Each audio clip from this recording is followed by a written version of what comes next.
বৃক্ষ তোমার নাম কি ফলে পরিচয়।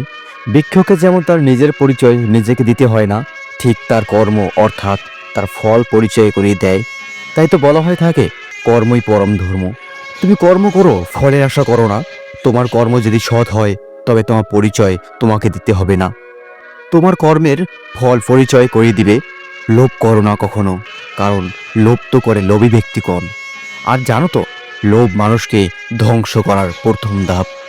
কাউকে ছোট বা বড় বলে অবহেলা করো না, কারণ তুমিও কারো না কারো ছোট আছো আর বড়ও আছো। কারো পথে বাধা হয়ে না দাঁড়িয়ে তাকে উচিত জ্ঞান প্রদান করো।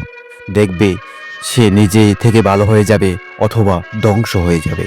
একটা কথা বলি শোনো প্রিয় ভাইয়েরা, কখনো তার পিতামাতার কর্ম দ্বারা কাউকে গণ্য করো না। কারণ তার পিতামাতা হতে পারে গরিব, দিনমজুরি, সে হতে পারে চাকরিজীবী, রিক্সা চালক, মুচি কিংবা ব্যবসায়ী। কিন্তু কেউ জন্মানোর সময় পরিবারে নির্ধারণ করে আসতে পারে না। কারো পরিচয় জন্ম দ্বারা নয়, কর্ম দ্বারা নির্ধারণ করতে শেখো।